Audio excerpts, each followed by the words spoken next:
Dear students, ఈరోజు మనం మన సిలబస్లో భాగంగా అధ్యయనం చేస్తున్న అంశం నిజాం నవాబులు.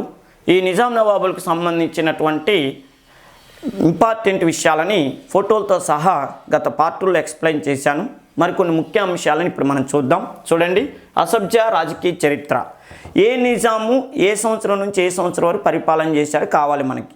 ఆ తర్వాత ఎవరు గొప్పవాళ్ళు, ఎవరు స్థాపకులు, ఎవరు చివరి వారు అనేది తెలియాలి. ఇంకో విషయం ఏంటంటే, ఇయర్స్ కనుక మనం అధ్యయనం చేస్తే బాగా అర్థం చేసుకుంటామో బట్టి పట్టడం చేస్తే ఖచ్చితంగా కొన్ని మార్కులు మనకి ఇండైరెక్ట్గా రావడానికి అవకాశం ఉంటుంది. ఉదాహరణకి ఏ రాజు ఏ సంవత్సరం నుంచి పరిపాలన చేసినది మనకు తెలుసు అనుకోండి, రేపు ఏదో ఒక సందర్భంలో ఒక సంఘటన అడిగి ఆ టైంలో చక్రవర్తి ఎవరో చెప్పరా అంటే మనకి ఇయర్స్ ఎలాగో తెలిసినాయి అనుకోండి, కొన్ని ఆన్సర్లు ఈజీగా రాబట్టుకోవటానికి అవకాశం ఉంటుంది. ఓకేనా? ఇక చూడండి, నిజాం ఉల్ ముల్క్ ఇతడు 1724 నుంచి 1748 వరకు పరిపాలించాడు. ఓకేనా?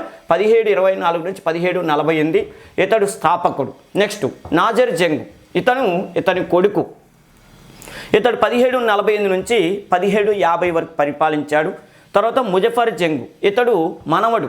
ముజఫర్ జంగ్ ఖైరునీషా అని మన నిజాంకి ఒక బిడ్డ ఉంది, ఆ బిడ్డ కొడుకేనా, అర్థమైనా మనవడే ఇతడు. ముజఫర్ జంగు 1750 నుంచి 51 వరకు పరిపాలించాడు.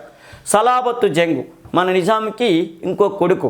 ఇతడు 1751 నుంచి 1761 వరకు పరిపాలించాడు. నిజాం అలీ ఖాన్, నిజాం ఉల్ ముల్క్కి నిజాం అలీ ఖాన్ కూడా కొడుకు. ఇతడు 1761 నుంచి 1803 వరకు పరిపాలించాడు. నెక్స్ట్ నిజాం అలీ ఖాన్ కొడుకు సికిందర్ జా, ఇతడు 1803 నుంచి 1829 వరకు పరిపాలించాడు. ఈయన కొడుకు నాసిరుద్దౌలా 1829 నుంచి 1857 వరకు పరిపాలించాడు. ఈయన కొడుకు అఫ్జలుద్దౌలా 1857 నుంచి 1869 వరకు పరిపాలించాడు. ఇతని కొడుకు మీర్ మహబూబ్ అలీ ఖాన్ 1869 నుంచి 1911 వరకు పరిపాలించాడు. ఇతని కొడుకు మీర్ ఉస్మాన్ అలీ ఖాన్ 1911 నుంచి 1945 సెప్టెంబర్ 17వ తారీఖు వరకు పరిపాలించాడు. ఓకే కదా?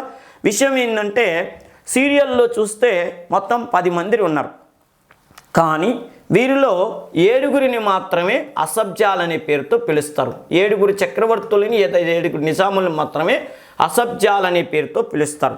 అసలు అసబ్జా అనేది ఒక బిరుదా, ఒక వ్యక్తి పేరా అంటే, ఆ రోజుల్లో టర్కీ చక్రవర్తిగా ఎవరైతే ఉంటారో ఆ టర్కీ చక్రవర్తిని ఖలీఫా అనేవాళ్ళు.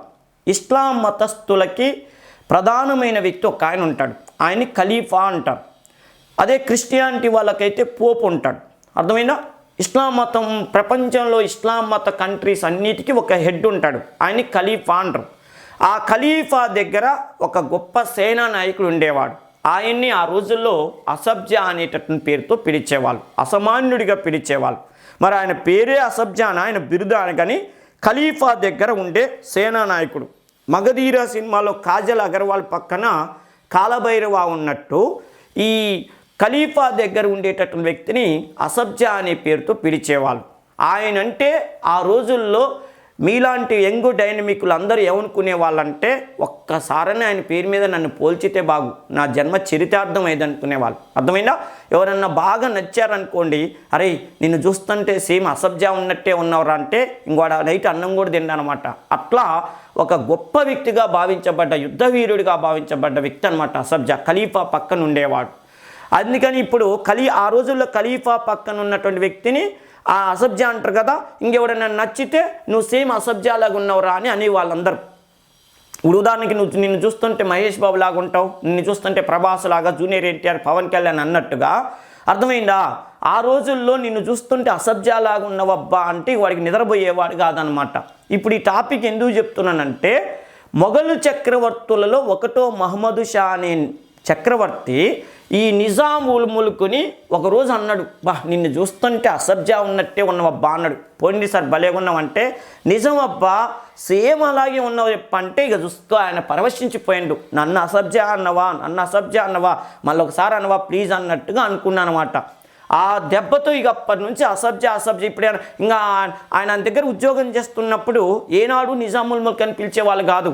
అసబ్జా అనగానే ఈయన చాలా పరవశం చెందేవాడు, వాళ్ళకు కూడా పోనీలు మన భోగినంత చాలా మన దగ్గర అంకిత భావంతో పనిచేస్తాను అనుకునేవాళ్ళు. అట్లా అసబ్జా అనుకుంటే ఈయన 1724లో రాజ్యాన్ని స్థాపించినప్పుడు నాకు మొఘలు చక్రవర్తి ఇచ్చిన బిరుదు అసబ్జా ఉందే, దాన్నే నేను నా రాజ్యానికి పేరు పెట్టుకుంటున్నా అని అసబ్జాహీ వంశం అని పేరు పెట్టుకుండు. అంటే అసామాన్యుల వంశం అని పేరు పెట్టుకుండు. అర్థమైంది కదా. పెట్టుకునే తర్వాత అంటే ఈ నువ్వు చాలామంది అడిగారు, ఏందన్నా నువ్వు రాజ్యానికి అసబ్జాహీ వంశం అని పేరు పెట్టుకున్నావు ఎందుకనంటే చెప్పిండు, ఏం లేదురా, నన్ను మొఘల్ చక్రవర్తి ఒకటో మహమ్మద్ షా అసబ్జాహీ అని ఒక్కసారి అన్నారా, నా పరవశించేది, అందుకనే నేను నా వంశానికి అసబ్జాహీ వంశం అని నా రాజ్యానికి పెట్టుకున్నంటే ఎక్సలెంట్ అన్న. దీనివల్ల 2 ఉపయోగాలు ఉన్నాయి తెలుసా అన్నారు. ఏంటంటే మీ రాజవంశం అసబ్జాహీలు అంటే అసామాన్యులు అన్న విషయం అర్థమవుతుంది. రెండోది ఏంటంటే మొఘలు చక్రవర్తులు మీకు ఈ బిరుదు ఇచ్చారు కాబట్టి వాళ్ళు ఇచ్చిన బిరుదే పెట్టుకుంటే మొఘలు చక్రవర్తులు కూడా మేమంటే వాడికి ఎంత అభిమానం రా అనుకుంటారంటే ఆ ఉద్దేశంతోనే రా నేను పెట్టుకున్నా అన్నాడు. మొత్తానికైతే అలా పెట్టుకున్నాడు. తర్వాత విషయం ఏంటంటే నాజర్ జంగు, ముజఫర్ జంగు, సలాబతు జంగు కాలంలో కూడా వీళ్ళు కూడా ఆయన పెట్టుకున్నట్టే అసబ్జా అని పెట్టుకుందాం అనుకుంటే మొఘల్ చక్రవర్తులు గోబలే గుద్దుతున్నారు. మరి ఈయనకు అవకాశం ఇచ్చారు, మరి మాకెందుకు ఈరంటే మీరు అతి తక్కువ కాలం పరిపాలన చేశారు ఒకటి. రెండో విషయం ఏంటంటే మీరు తోలుబొమ్మల్లాగా కీలుబొమ్మల్లాగా ఫ్రెంచు ఇంగ్లీష్ వాళ్ళ మధ్య కర్ణాటక యుద్ధాలు జరుగుతున్నప్పుడు ఆ కర్ణాటక యుద్ధాల్లో బకరాగాల్లాగా ఉన్నారు, తోలుబొమ్మల్లాగా ఉన్నారు. అర్థమైనా వాళ్ళు ఆడినట్టు ఆడారు, పాడినట్టు పాడారు, ఆడ కూర్చోంటే ఆడ కూర్చున్నారు. అసామాన్యుడు అంటే ఏందిరా, అసామాన్యుడు అంటే అసబ్జా అంటే ఏంది అర్థం, అసామాన్యుడు వాడికి మించినోడు ఎవరు లేరు అన్నట్టు ఉండాలా. మీరు నిద్రమొక్కాలు రా, మీకు అసబ్జా అని బిరుదిస్తే అర్థమైందా, 5 అడుగులు కూడా లేనోడి కంట ఎస్ఐ పోస్ట్ ఇస్తే ఏమైద్ది, అట్నే ఉంటుంది ఇప్పుడు పరిస్థితి. నీకు అవకాశం ఇస్తే మీకు అసబ్జా అనే పేరు ఇస్తే పరుగు పోద్ది, మా పరుగు పోద్ది అని చెప్పి బిడ్డ అసబ్జా అనే బిరుదు మాత్రం మీరు పెట్టుకోవద్దన్నారు. ఏందన్నా అలాంటంటే నోరు ముయ్యండి అన్నారు. మరి మాకు ఏ బిరుదులు ఇరా అంటే దక్కన్ సుబేదార్ అని పిలుచుకోండి అంతే. దక్కన్ ప్రాంతానికి మేము మొఘల్ చక్రవర్తుల తరపున సుబేదార్లని పిలుచుకోండి అంతేగాని అసబ్జా అనే పేరు కనుక వాడితే ఇంటికి వచ్చి తంతామన్నారు మొఘల్ చక్రవర్తులు. సరే అని చెప్పి పాప వాళ్ళు ముగ్గురు పెట్టుకోలేదు. అందుకని చూడండి ఈయన తర్వాత ఇంకా అసబ్జా అనే వాళ్ళు వీళ్ళు ముగ్గురు పెట్టుకోలేదు.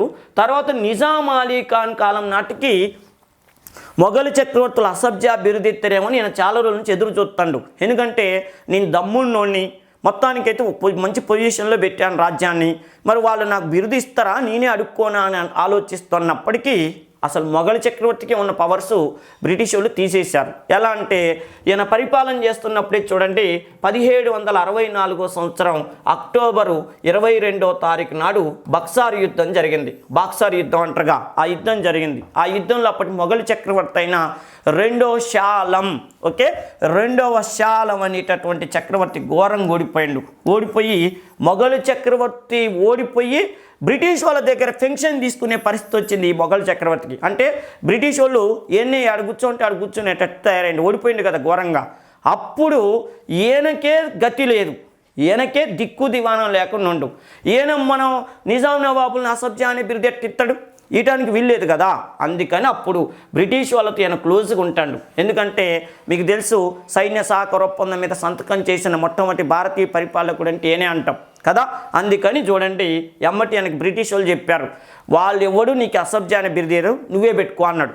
అదేంది వాళ్ళు ఇయ్యకుండానే పెట్టుకోనా అంటే పెట్టుకోరా స్వామి అని చెప్తే అప్పటి నుంచి ఆయన సెకండ్ అసబ్జా అని పేరు పెట్టుకోండు. సెకండ్ అసబ్జా అని పేరు పెట్టుకోండు. మొత్తానికి ఆయన 1750 చూడండి 1761 నుంచి 1803 వరకు. ఇక తర్వాత వచ్చిన వాళ్ళంతా వాళ్ళే అసబ్జాలని పేరు పెట్టుకున్నారు. అందుకని చూడండి ఇలా ముగ్గురిని తీసేస్తే 7గురే అసబ్జాలు అవుతారు. 1 2 3 4 5 6 7. అందుకని అసబ్జా పరిపాలకులు ఎంతమంది అంటే 7గురు అని చెప్పాలి. కాన్సెప్ట్ అర్థమైంది కదా. ఇది అసలు విషయం, అందులో ఉన్నటువంటి విషయం. రేపు ఎగ్జామ్లో ఎలా అడగొచ్చు అంటే ఈ క్రింది వారిలో అసబ్జా కాని వాళ్ళు ఎవరు, అయిన వాళ్ళు ఎవరు, కాని వాళ్ళు ఎవరు, అయిన వాళ్ళు ఎవరు అని అడగడు. ఏమంటాడు, ఈయనిస్తాడు ఇళ్లలో ఎవడో ఒకడిచ్చి ఈ క్రింది వారిలో భిన్నమైన వ్యక్తి ఎవరు అంటాడు. అంటే ఇలా ముగ్గురు ఇచ్చి ఇళ్లలో ఎవరో ఒకరిని ఇస్తే ఓహో ఇలా అసబ్జా ఎవరో కనుక్కోమంటాడు రా అంటాడు. ఒక్కోసారి ఇలా ముగ్గురు ఇస్తాడు, ఎవరో ఇలా ముగ్గురిని ఇచ్చి అసబ్జాలైన వాళ్ళ పేర్లు ఇచ్చి ఒకటి డిఫరెంట్ పేరు ఇస్తాడు, ఇచ్చి భిన్నమైన వాడు ఎవరో తెలుసుకొని అంటాడు. అంటే మీకు తెలియాల్సిన విషయం ఏంటంటే అసభ్యాలు ఎవరు, అసభ్యాలు కాని వాళ్ళు ఎవరు అని తెలుసుకున్నారనుకో. ఉదాహరణకి ఈయన పేరు ఇచ్చారు, ఈయన పేరు ఇచ్చారనుకోండి, ఈయన అసభ్య అవుతాడు. అదేవిధంగా ఇలా ముగ్గురు పేర్లు ఇచ్చారు, ఈయన ఒక్కడి పేరు ఇచ్చిండు, కానీ వాడు ఎవరో తెలిస్తే భిన్నమైన వాడు ఎవరో తెలుస్తుంది. జుట్టు ఉంటే కొప్పు ఏదైనా వేసుకోవచ్చు అన్నట్టు ముందు సబ్జెక్ట్ ఉంటే ఏ రకంగానే తెచ్చుకోవచ్చు. నెక్స్ట్ చూడండి, ఫస్ట్ వాడు. ఇకపోతే వీళ్ళు ముగ్గురు అసభ్యాలు కాదు. వీళ్ళ కాలంలోనే కర్ణాటక యుద్ధాలు జరిగినాయి. ముఖ్యంగా సలాబజ్జం కాలంలోనే మన ఆంధ్రదేశం లేదా తెలుగు ప్రాంతాల్లో బొబ్బిలి యుద్ధం జరిగింది, చందుర్తి యుద్ధం జరిగింది. ఓకేనా, ఎన్నో యుద్ధాలు జరిగినాయి ఈయన కాలంలో. మూడో కర్ణాటక యుద్ధం జరిగింది. నెక్స్ట్ నిజాం అలీ ఖాన్. నిజాం అలీ ఖాన్కు ఉన్న ప్రత్యేకత ఏంటంటే హైదరాబాదు రాజ్యంలో నిజాములను అధికారికంగా నిజాములను పిలవటం ఎంతోనే స్టార్ట్ అయింది. అర్థమైందిగా, నిజాములను అధికారికంగా నిజాములను పిలవటం. అదేవిధంగా రాజధానిని ఇప్పుడు వీళ్ళందరి కాలంలో రాజధాని ఎక్కడుండేది? ఔరంగాబాదులో ఉండేది. వీళ్ళందరి కాలంలో రాజధాని ఔరంగాబాదులో ఉండేది. మన నిజాం అలీ ఖాన్ కాలం నుంచి రాజధాని ఎక్కడికి వచ్చింది? హైదరాబాదుకు వచ్చింది. ఓకేనా, హైదరాబాదుకి రాజధాని వచ్చింది. మొత్తానికి నిజాం అలీ ఖాన్ కాలంలో హైదరాబాదుకి రాజధాని వచ్చింది. ఇది గుర్తుపెట్టుకోండి. నెక్స్ట్ చూడండి, సికిందర్ జా. ఇతడు మళ్ళీ అంత తర్వాత చెప్పుకుందాం, మీకు హైలైట్స్ వరకే. సికిందర్ జా అంటే ఇతని పేరు మీద సికింద్రాబాద్ అనే నగరం ఏర్పడింది. అదేవిధంగా నిజాం నవాబుల్లో నిరక్షరాస్యుడు, తన పేరు కూడా తాను రాసుకోలేని గొప్ప వ్యక్తి అనమాట సికిందర్ జా. ఓకేనా, ఇతన్ని బ్రిటిష్ వాళ్ళు అయితే ఫుట్బాల్ ఆడుకున్నారు, చదువు రాదు కాబట్టి పాపం ఒక బఫూన్ లాగా చేసి ఆడిచ్చారు ఒక ఆట.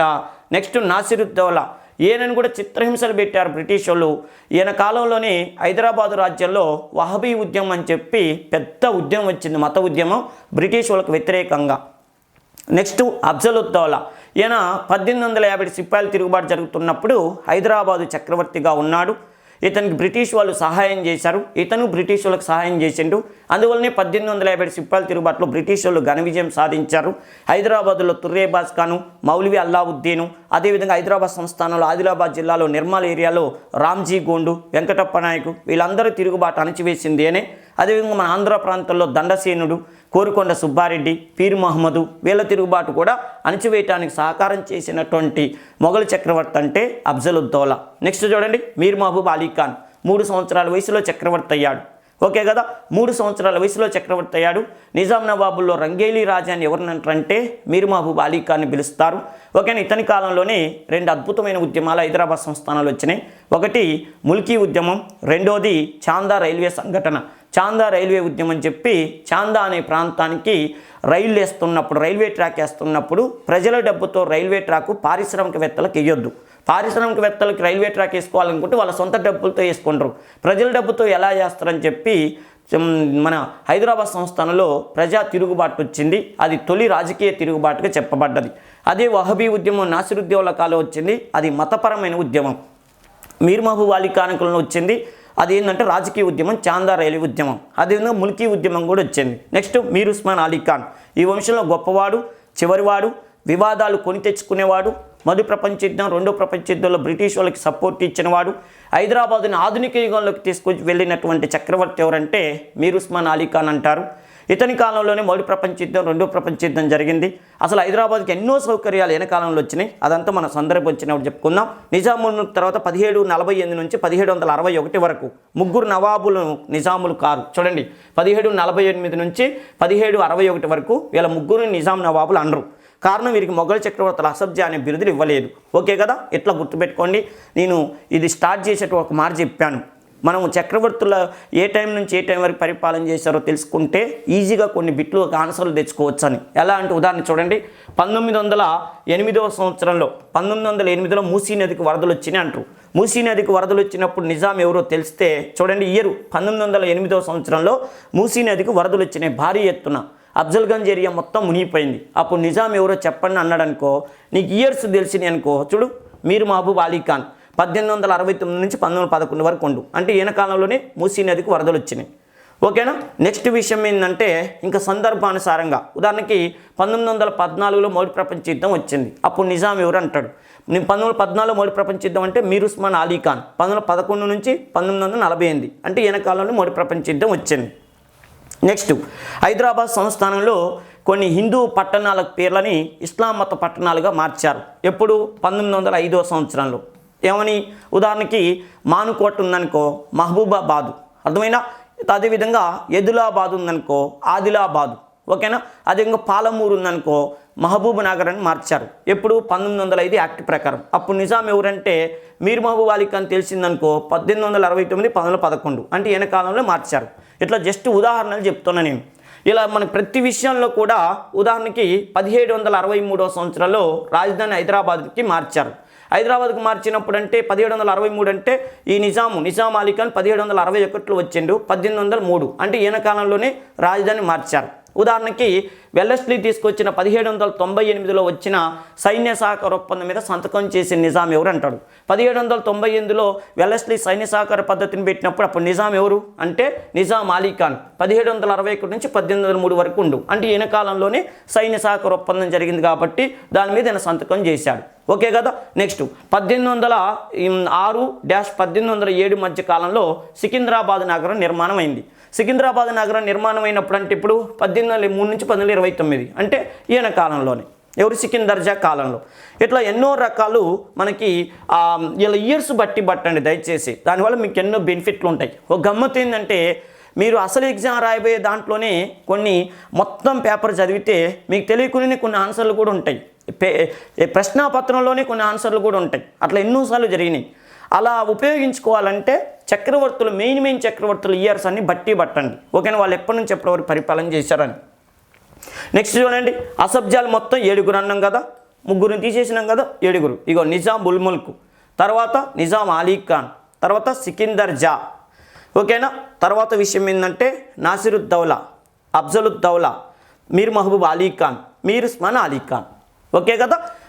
ఫస్ట్ నిజాం ఉల్ ముల్క్, సెకండ్ అసబ్జా లేదా first Asaf Jah second Asaf Jah Nizam Ali Khan, third Asaf Jah Sikandar జా, ఫోర్త్ అసబ్జా అంటే ఎవరైనా నాసిరుద్దౌలా, fifth Asaf Jah Afzaluddaula, sixth Asaf Jah Mir Mahbub Ali Khan, seventh Asaf Jah Mir Osman Ali Khan, ఓకేనా? స్థాపకుడు, గొప్పవాడు, చివరివాడు. రంగేలి రాజుని ఎవరినంటారు? 6వ ఆయన్ని రంగేలి రాజా అంటారు. నిరక్షరాస్యులని ఎవరినంటారు? 3వ అసబ్జా సికిందర్ జాని నిరక్షరాస్యుడు అంటారు. సైన్య సహకార ఒప్పందం మీద సంతకం పెట్టింది ఎవరు? నిజాం అలీ ఖాన్, ఓకేనా? చిన్ కులిచ్ ఖాన్, ఓకే, నేక్ భక్త్, ఓకేనా? నిజాం ఉల్ ముల్క్ అని ఎవరినంటారు? ఈయన అంటారు, ఓకే కదా. ఇట్లా గుర్తుపెట్టుకోండి. నెక్స్ట్ ఇగో నిజాం అలీ ఖాన్. ఈ నిజాం అలీ ఖాన్ 1798వ సంవత్సరంలో సైన్య సహకార ఒప్పందం మీద సంతకం చేశాడు. సైన్య సహకార ఒప్పందం మీద సంతకం చేయబట్టే ఇక చూసుకో ఈయన కాలంలో ఎన్నో రాజకీయ సంఘటనలు జరిగినాయి. రాజకీయ సంఘటనలు ఏంది? సినిమా చూపించారు బ్రిటిష్ వాళ్ళు. కర్ణాటక యుద్ధాల తర్వాత బ్రిటిష్ వాళ్ళు మన ఆంధ్రదేశంతో పాటు భారతదేశం మొత్తం మీద తిరుగులేని చక్రవర్తులు అయ్యారు. అంటే ఈస్ట్ ఇండియా కంపెనీ తిరుగులేని పరిపాలన అయింది. దీనివల్ల ఏమైందంటే ఆ కంపెనీ చెప్పిందే వేదం అన్నట్టు అయింది. ఈ నిజాముకి అప్పుల బాధలు ఎక్కువైనాయి. ఎందుకంటే వారసత్వ యుద్ధాలు జరిగిన తర్వాత ఈయన చక్రవర్తి అయ్యాడు. వీళ్ళకు వారసత్వ యుద్ధాలు జరిగినాయి. ఇలా అన్నయ్య సలాపతు జంగుని తీసేసి ఈయన చక్రవర్తి అయ్యేటప్పుడు బ్రిటిష్ వాళ్ళకి ఏమని చెప్పిందంటే మా అన్నయ్య సలాపతు జంగు నేను తొలగించి బీదర్ కోట్లో దాచిపెట్టి నేను చక్రవర్తి అయితా, నాకు ఫుల్ సపోర్ట్ ఇవ్వాలన్నారు. అప్పుడు బ్రిటిష్ వాళ్ళు ఏమన్నారు? ఏ నిద్రమొక్కువాడైతే మాకేందిరా, మాకు కొన్ని కావాలి ఇస్తావా అన్నారు. ఏం కావాలన్నాడు అంటే కోస్తా జిల్లాలు కావాలన్నాడు, ఓకేనా? కోస్తా జిల్లాలు కావాలన్నారు. అంటే ఈ కోస్తా జిల్లాలు ఇచ్చే బాధ్యత నేను తీసుకుంటా అబ్బా అని చెప్పి 1766వ సంవత్సరంలో నిజాం అలీ ఖాన్ కోస్తా జిల్లాలని బ్రిటిష్ వాళ్ళకి అమ్మిండు. అప్పుల బాధలు ఎక్కువై కోస్తా జిల్లాలను అమ్ముకుండు. దీనికి కాన్రేగుల జోగి పంతులని మీరు చదువుతారు. కాన్రేగుల జోగి పంతులు. ఈ కాన్రేగుల జోగి పంతులు అనే వ్యక్తి వచ్చి ఈయన వ్యవహారం నడిపాడు. ఈయనని దుబాసి అంటారు. కాన్రేగుల జోగి పంతుని దుబాసి అంటారు. ఈ దుబాసియే కోస్తా ఏరియాని అంటే ఒక గుంటూరు జిల్లా తప్పితే గుంటూరు జిల్లా అనేటటువంటి అప్పుడు బసాలతు జంగ్ అనేటటువంటి వాడి పేరు మీద ఉంది. ఈ ఒక్క జిల్లా తప్పితే మిగతా జిల్లా కోస్తా ఏరియా మొత్తం ఇస్తా అని చెప్తే కోస్తా జిల్లాని 1766వ సంవత్సరాలు ఇచ్చేందుకు మన నిజాంకి బ్రిటిష్ వాళ్ళు 15 లక్షల రూపాయలు ఇచ్చారు. దీంతో నిజాం 15 లక్షల రూపాయలు తీసుకొని బ్రిటిష్ వాళ్ళకి ఒక గుంటూరు జిల్లా తప్పితే మిగతా జిల్లాలని ఇచ్చేసిండు. గుంటూరు జిల్లాని 1788వ సంవత్సరంలో 7 లక్షలకి బ్రిటిష్ వాళ్ళకి అమ్ముకుండు. అంటే బ్రిటిష్ వాళ్ళు 1766 1788 కల్లా మన కోస్తా జిల్లా మొత్తాన్ని నిజాం నుంచి తీసేసుకున్నారు. ఆ తర్వాత విషయం ఏంటంటే నిజాం అలీ ఖాను మళ్ళీ 17 ఈ నిజాం అలీ ఖానే మళ్ళీ ఏం చేసిండు 1798వ సంవత్సరంలో లార్డ్ వెల్లెస్లీ ప్రవేశపెట్టిన సైన్య సహకార ఒప్పందం మీద సంతకం పెట్టిండు. ఆ ఒప్పందం మీద ఎవరైతే సంతకం చేస్తారో ఆ చక్రవర్తి బ్రిటిష్ సైన్యాన్ని తన రాజ్యంలో పెట్టుకోవాలి. బ్రిటిష్ సైన్యాన్ని తన రాజ్యంలో పెట్టుకున్నప్పుడు వాళ్ళ పోషణ కోసం కొంత ల్యాండ్ని బ్రిటిష్ వాళ్ళకి ఇచ్చేయాలి. మరి అప్పుడు బ్రిటిష్ వాళ్ళు ఏం కోరుకున్నారంటే మన రాయలేలిన సీమ రతనాల సీమని కోరుకున్నారు. 4 జిల్లాలను కోరుకున్నారు. వీటికి నిజాం ఏం చేసిండు, నిజాం అలీ ఖాన్ దత్త మండలాలని పేరు పెట్టిండు. దత్త మండలాలని చెప్పి బ్రిటిష్ వాళ్ళకి వదిలేసుకుండు. ఎప్పుడు 1800 సంవత్సరాలు వదిలేసుకుండు. అర్థమైనా 1800 సంవత్సరాలు పోయినాయి. వీటితో పాటు నెల్లూరు చిత్తూరు జిల్లాలు, ఓకేనా, నెల్లూరు జిల్లాని మళ్ళీ ప్రత్యేకమైన విషయం ఏంటంటే 1802వ సంవత్సరంలో మళ్ళీ రాజకీయ ఒప్పందం చేసుకొని మళ్ళీ బ్రిటిష్ వాళ్ళు తీసేసుకున్నారు. మళ్ళీ ఫస్ట్లో 1766లో ఒకసారి జరిగింది. మళ్ళీ 1802వ సంవత్సరంలో నెల్లూరు జిల్లాని చిత్తూరు జిల్లాని మళ్ళీ బ్రిటిష్ వాళ్ళు హస్తగతం చేసుకున్నారు. ఇప్పుడు మీరు ఎగ్జామ్ పాయింట్ ఆఫ్లో గుర్తుపెట్టుకోవాల్సింది 1766లో గుంటూరు జిల్లా తప్పితే నెల్లూరు జిల్లా తప్పితే, అంటే నెల్లూరు జిల్లాకు తీసుకొని మళ్ళీ ఇచ్చేసారనుకో, మొత్తానికి ఇది అంతొద్దు అనుకుంటే 1766లో కోస్తా జిల్లాని తీసేసుకున్నారు. ఎక్సెప్ట్ గుంటూరు తప్పితే మిగతా కోస్తా జిల్లాలంతా తీసుకున్నారు. ఎందుకంటే నెల్లూరు చిత్తూరు జిల్లాల కోసం 2 సార్లు రాజకీయ ఒప్పందాలు జరిగినాయి.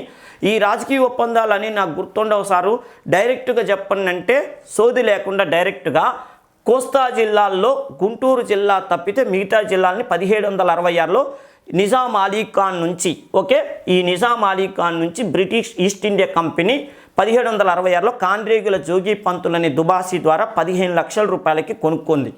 తర్వాత బసాలతు జంగు అధికారం పోయిన తర్వాత వాళ్ళ అన్నయ్యకి వీలునామా రాసిచ్చిన వాళ్ళ నాన్న, అది కూడా పోయిన తర్వాత 1788లో 7 లక్షలకి గుంటూరు జిల్లాని కూడా బ్రిటిష్ వాళ్ళకి అమ్ముకుండు మన నిజాం అలీ ఖాన్. తర్వాత సైన్య సహకార ఒప్పందం ప్రకారం 1800 సంవత్సరంలో దత్త మండలాలని బ్రిటిష్ వాళ్ళకి ఇచ్చేసిండు. తర్వాత నెల్లూరు జిల్లాలో మళ్ళీ ఒక ఒప్పందం జరిగింది. ఆ ఒప్పందం ప్రకారం నెల్లూరు చిత్తూరు జిల్లాలని 1802లో. ఇప్పుడు నిద్రపోతున్నా కూడా భవిష్యత్తులో ఇక ఎగ్జామ్ అయిపోయేంత వరకు నిద్రపోతున్న ఇయర్స్ గుర్తుకు రావాలి.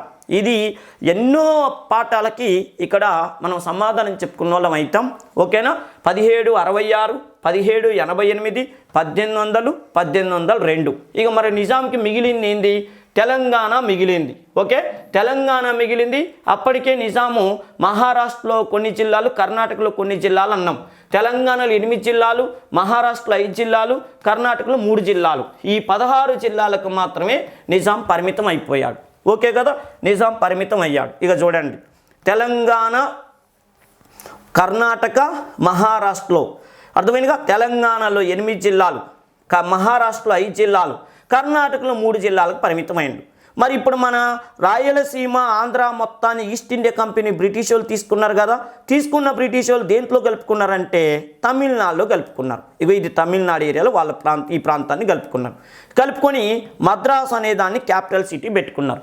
ఈ మద్రాసుకు వాళ్ళు పెట్టిన పేరేంది, ఓకే, ఉమ్మడి మద్రాసు రాష్ట్రము, ఉమరా, ఓకే, ఉమా రాష్ట్రం, ఉమ్మడి మద్రాసు రాష్ట్రం. అంటే ఇటు కోస్తాకి, రాయలసీమకి ప్లస్ తమిళనాడుకి ఉమ్మడిగా మద్రాసు ఉంది కాబట్టి ఉమ్మడి మద్రాసు రాష్ట్రం అంటారు. అంటే నిజాం అలీ ఖాన్ కాలం నుంచి మన తెలుగు ప్రజలు ఇలా ముక్కలైపోయారు. నిజాం అలీ కాలం నుంచి మన తెలుగు ప్రజలు ఇట్లా ముక్కలైపోయారు. భౌగోళిక మార్పులు జరిగినాయి. మన తెలుగు జాతి చరిత్ర భౌగోళికంగా మార్పులు గురైంది. శాతవాహనుల కాలంలో, కాకతీయుల కాలంలో, అర్థమైనా తర్వాత గోల్కొండ కుతుబుషాహీల కాలంలో, ఈ నిజాము కాలంలో కూడా 1800 వరకు అధికారికంగా అందరం కలిసిమెలిసి ఉన్నాం. కానీ ఈ నిజాం అలీ ఖాన్ కాలం నుంచి అక్టోబర్ 12వ తారీఖు నుంచి ఏమైందంటే తెలంగాణ వాళ్ళు సపరేట్ అయ్యి నిజాం చేతుల్లోకి వెళ్ళిపోయొచ్చింది. ఆల్రెడీ నిజాం చేతుల్లోనే ఉన్నారు తెలంగాణ వాళ్ళు. ఈ కోస్తా రాయలసీమకు సంబంధించిన మన తెలుగు ప్రజలను మాత్రం బ్రిటిష్ వాళ్ళు పరిపాలన చేసుకున్నారు. అంటే మన తెలుగు ప్రజలు 1800 సంవత్సరం నుంచి వీళ్ళేమో బ్రిటిష్ చట్టాల్లోకి వెళ్ళిపోయారు, బ్రిటిష్ పార్లమెంటు చట్టాల్లోకి వెళ్ళిపోయారు. వీళ్ళేమో అదే పాత చింతకాయ పచ్చడి రాజరికం, రాజరికం లేదా వంశపారంపర్య పరిపాలనలో ఉండిపోయారు. వంశపారంపర్యం తాత తర్వాత తండ్రి, తండ్రి తర్వాత మనవడు ఉండేటటువంటి సాంప్రదాయంలోకి వచ్చింది. వీళ్ళేమో బ్రిటిష్ ఈస్ట్ ఇండియా కంపెనీ పాలన కొన్ని రోజులు, ఎప్పటి వరకు 1858 చట్టం వరకు. తర్వాత ఏమైంది, బ్రిటిష్ పార్లమెంటు చట్టం. బ్రిటిష్ పార్లమెంటు 1857 తర్వాత మన కోస్తా రాయలసీమను పరిపాలన చేసేది ఎవరు, బ్రిటిష్ పార్లమెంటు. ఎప్పటిదాకా 1947 సంవత్సరం వరకు బ్రిటిష్ పార్లమెంటు పరిపాలన చేసింది. ఇలా తెలుగు ప్రజలు భౌగోళికంగా ఏ నిజాం నుంచి విడిపోయారంటే నిజాం అలీ ఖాన్ పాలనా కాలం నుంచి. ఓకే కదా, నిజాం అలీ ఖాన్ పాలనా కాలం నుంచి అని ప్రత్యేకంగా ఈ నిజాం అలీ ఖాన్ పాలనా కాలం నుంచి అని ప్రత్యేకంగా గుర్తుపెట్టుకోండి. రెండో విషయం మాత్రం మళ్ళీ చెప్తున్నా, నిజాం అలీ ఖాన్ అనగానే ఈ బొమ్మలు మీకు గుర్తుకు రావాలి. తెలంగాణ సపరేట్ అయింది. కోస్తా ఒకప్పుడు రాయలసీమ దత్త మండలాలని పేరు పెట్టారు. ఓకేనా, ఇగో తెలంగాణలో నిజాం పాలనలో తెలంగాణలో ఒక తెలంగాణ లేదు, మహారాష్ట్ర ఉంది, కర్ణాటక ఉంది, కొంత భాగం అని గుర్తుపెట్టుకోండి. నెక్స్ట్ విషయం, మన తెలుగు ప్రజలు 2 ముక్కలుగా విడిపోయింది ఎప్పుడనేది ఇక చూడండి. ఇప్పుడు ఇది కూడా ఇట్లా చూడండి. ఇగో కోస్తా రాయలసీమ, ఇది కళ్ళ ముందు కనపడుతుండాలి మీకు, తమిళనాడులో కలిసిపోయింది. దీనికి వాళ్ళప్పుడు మద్రాస్ ప్రెసిడెన్సీ అని పేరు పెట్టుకున్నారు. మద్రాస్ ప్రెసిడెన్సీ, దీనికి మద్రాస్ క్యాపిటల్ సిటీ కాబట్టి మద్రాస్ క్యాపిటల్ సిటీ. ఎప్పటి వరకు, 1800 నుండి 1947 వరకు బ్రిటిష్ వాళ్ళు పరిపాలన చేసినంత కాలం మన మద్రాసు రాజధాని.